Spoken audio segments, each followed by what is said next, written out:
ലക്ഷ്മിയും റിയാസും തമ്മിൽ ലൈവിൽ ചെറിയ ചെറിയ തർക്കങ്ങൾ നടക്കുകയാണ്.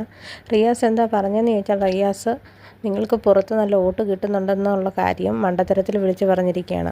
അപ്പോൾ ലക്ഷ്മിക്ക് മുഖത്തൊരു ചിരിയൊക്കെ വന്നു. അപ്പോൾ ബാക്കിയുള്ളവരെല്ലാം ഒരു സംശയാസ്പദമായിട്ട് ഇങ്ങനെ ഇരിപ്പുണ്ട്. കാരണം ലക്ഷ്മിക്ക് ഇത്രയും വോട്ട് കിട്ടുന്നുണ്ട്, ഇത്രയും നെഗറ്റീവ് കാര്യങ്ങളാണ് കഴിഞ്ഞ സമയം ഉണ്ടായത്. കാരണം മസ്താനിയുടെ ഒനിലിൻ്റെ വിഷയത്തിൽ ലക്ഷ്മി സംസാരിച്ചത് ഫുള്ളി റോങ് ആയിരുന്നു. പക്ഷേ എന്നിട്ട് ലക്ഷ്മിക്ക് എങ്ങനെയാണ് വോട്ട് കിട്ടിയിരിക്കുന്നതെന്നുള്ള കാര്യം മറ്റ് കണ്ടസ്റ്റൻസിന് ചിലപ്പോൾ ഒരു സംശയം ഉണ്ടായിട്ടുണ്ടായിരിക്കാം. LGBTQ കമ്മ്യൂണിറ്റിയെ ലക്ഷ്മിക്ക് നോർമലൈസ് ചെയ്യാൻ സാധിക്കത്തില്ല എന്ന് പറഞ്ഞത് റിയാസ് ഇവിടെ ചോദിക്കുന്നുണ്ട്. നോർമലായിട്ടുള്ള കാര്യം ഒന്ന് നോർമലൈസ് ചെയ്താൽ എന്താണ് പ്രശ്നമെന്ന് റിയാസ് ചോദിക്കുന്നുണ്ട്. റിയാസ് വാകേറി സംസാരിക്കുമ്പോൾ ലക്ഷ്മി എല്ലാത്തിനും ഉരുളക്കുപ്പേരി പോലെ ചെറിയ തോതിലാണ് ആൻസർ കൊടുക്കുന്നത്. ലക്ഷ്മി പറയുന്നുണ്ട്, സാർ ഹോട്ടലിൽ വന്നാലേ ഹോട്ടലിലെ കാര്യങ്ങൾ സംസാരിക്കും, സാറിന് എന്താണ് ആവശ്യം, സാർ എന്തിനാണ് പുറത്തെ കാര്യങ്ങൾ പറയുന്നതെന്നൊക്കെ ലക്ഷ്മി ചോദിക്കുന്നു.